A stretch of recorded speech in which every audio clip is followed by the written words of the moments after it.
ICHR। आज इस वीडियो में हम होम्योपैथी की ब्राइनिया मेडिसिन के बारे में जानेंगे। ब्राइनिया, जिसे वाइट ब्रोइनी और वाइल्ड होप्स के नाम से भी जाना जाता है, यह मेडिसिन कुकुरबिटेसी फैमिली से बिलोंग करती है और प्लांट किंगडम की मेडिसिन है। प्लांट किंगडम का मतलब होता है कि जो मेडिसिन प्लांट से बनती हैं। इस मेडिसिन का जो बनाई जाती है ब्राइनिया का जो प्लांट होता है उसके रूट से बनाई जाती है। जो बेरीज वगैरह होते हैं उनकी हम मेडिसिन नहीं बनाते हैं क्योंकि वो मोर पॉइजनस होते हैं, इसलिए हमें रूट का प्रयोग करना होता है। ब्राइनिया का जब हम मेंटल एस्पेक्ट देखते हैं तो पेशेंट बहुत डार्क कॉम्प्लेक्शन का और टोल एंड सिलेंडर टाइप का पर्सन होता है, दुबला पतला सूखा व्यक्ति होता है। और इसका जब हम माइंड के इसके सिम्टम देखते हैं तो पेशेंट बहुत ज़्यादा बिजनेस माइंड होता है। जब हम एक नॉर्मल पर्सन को देखते हैं तो जो बिज़नेस को लेकर बहुत कॉन्शियस होते हैं, बिजनेस के बारे में दिन रात सोचते हैं। अगर किसी कारणवश उनका जो बिजनेस है उसमें कोई लॉस हो जाता है या किसी तरह की हानि पहुंचती है तो उसकी वजह से वो परेशान होने लग जाते हैं और लॉन्ग टाइम तक उनमें मेंटल एग्जर्शन बनने लग जाता है।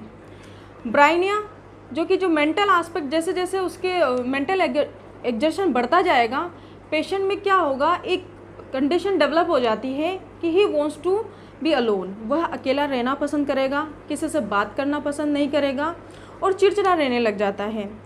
अगर कोई चीज़ की वो डिमांड करता है और अगर उसको कोई चीज़ नहीं दी जाए तो वो गुस्सा हो जाता है। इवन अगर उसको दे भी दी जाए तो वो उसे फेंक देता है।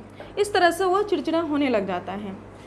ब्राइनिया में जब हम देखते हैं तो जो इसकी टंग होती है वो होती है ड्राई टंग, क्योंकि पेशेंट के अंदर क्या होता है कि जो माउथ टू एनस तक जो जीआईटी ट्रैक्ट होती है, जिसे गैस्ट्रोइंटेस्टाइनल ट्रैक्ट भी कहा जाता है, उसमें पूरी तरह ड्राइनेस आ जाती है। तो पेशेंट का जो माउथ होगा वो ड्राई होने लग जाता है। लेकिन उसका एक जो पिक्युलर सिम्टम है वो ये है कि पेशेंट को लॉट ऑफ डिज़ायर होती है वाटर की।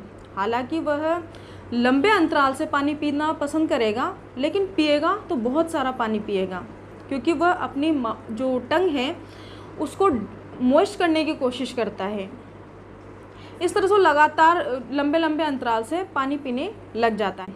इसके अलावा ये जो मेडिसिन है वो ड्राई कफ के लिए बहुत उपयोगी है। ड्राई कफ में क्या होता है कि पेशेंट को जब भी कफ होगा तो वो अपने चेस्ट को होल्ड करता है और ज़ोर ज़ोर से खांस के अपना बलगम बाहर निकालने की कोशिश करता है। जब उसमें इतनी सीवियर ड्राइनेस है, इसकी वजह से वो कफ बाहर निकाल नहीं पाता है और अपने चेस्ट को होल्ड करके रखता है। होल्ड करने का कारण यहाँ पर यह होता है कि पेशेंट को स्लाइट मूवमेंट से भी परेशानी होती है। पेशेंट ज़रा सा भी मूवमेंट नहीं कर सकता है बॉडी का, इसलिए वो प्रेशर करता है। और प्रेशर करने से और जहाँ पर उसको पेन है उस जगह लेटने से पेशेंट को आराम मिलता है। अगर हम इसके जीआईटी ट्रैक्ट सिम्टम देखते हैं तो पेशेंट में क्या होता है कि जो गैस्ट्रिक जूस होते हैं बॉडी के अंदर, यानी कि स्टोमक के अंदर जो गैस्ट्रिक जूस होते हैं वो रिलीज़ नहीं हो पाते हैं, उनका सिक्रेशन प्रॉपर रूप से नहीं हो पाता है। इसलिए पेशेंट को क्या होता है कि कॉन्स्टिपेशन लगातार रहने लग जाएगा। पेशेंट को स्टूल जाने की डिज़ायर होती ही नहीं है, पेशेंट का मन नहीं करता स्टूल जाने का। अगर वो 3-4 दिन में स्टूल भी गया है तो इतनी ड्राई, हार्ड और भुनी हुई से उसकी स्टूल आती है। ड्राई, हार्ड, ऐसे बर्न, जैसे जली सी जो स्टूल होती है उस तरह से बाहर निकलती हैं। तो पेशेंट बहुत ज़्यादा परेशान हो जाता है और पानी पीने की कोशिश करेगा ताकि उसकी स्टूल है वो नॉर्मल में आए। लेकिन जब वहाँ सिक्रेशन प्रॉपर नहीं हो रहे हैं गैस्ट्रिक जूस के, इस वजह से जो उसकी स्टूल है वो हार्ड आती है। अब इसी पेशेंट के अगर हम ब्राइनिया पेशेंट के हम पेन देखें तो जो पेन होगा वो स्टिचिंग टाइप का पेन होता है। चाहे वो चेस्ट में पेन हो, चाहे वो स्टोमक में पेन हो, चाहे वो लेग्स वगैरह, हैंड्स वगैरह, किसी में भी पेन होता है तो स्टिचिंग टाइप का पेन होता है। स्टिचिंग टाइप का मतलब होता है पेशेंट को सुई जैसा चुभने वाला दर्द महसूस होता है और उस साइड जब वो पेनफुल साइड पर जब वो लेटता है तो उसको आराम मिलता है। और ओपन एयर में घूमने से भी उसको आराम मिलता है, या खिड़कियाँ अगर ओपन है तो उसको आराम मिलेगा। ये मेडिसिन उन पेशेंट के लिए बहुत अच्छी होती है जिनको रेमिटेंट और कंटिन्यूस फीवर चलता है। हमें जब भी मेडिसिन का सिलेक्शन करना होता है तो हमें उसके जो सडननेस है या ग्रेजुअली फीवर आ रहा है या सडन आ रहा है तो वो हमें देखना होता है। जैसे एकोनाइट और बेलोडोना है जो कि जनरली सडन फीवर में काम में आती हैं, या कि एकदम से फीवर आया है पेशेंट को, उस कंडीशन में हम एकोनाइट बेलोडोना के बारे में सोच सकते हैं। लेकिन ब्राइनिया में क्या होता है कि पेशेंट को जैसे एक दिन तो शरीर में दर्द हुआ, 2-3 दिन बाद उसको 8-10 छींकें आने लगी, या फिर उसके बाद उसको फीवर स्टार्ट हुआ, तो यानी कि जो उसके जो फीवर के जो फीवर का जो वे है वो ग्रेजुअली हो रहा है, तो उस कंडीशन में हम ब्राइनिया के बारे में सोच सकते हैं।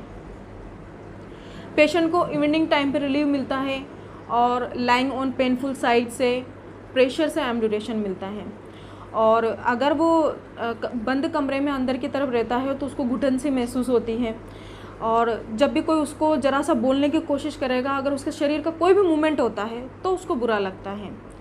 तो ये सारे सिम्टम ब्राइनिया पेशेंट में मिलते हैं। हम पेशेंट के अकॉर्डिंग उसके इंडिविजुअलाइजेशन के आधार पर मेडिसिन का सिलेक्शन करते हैं।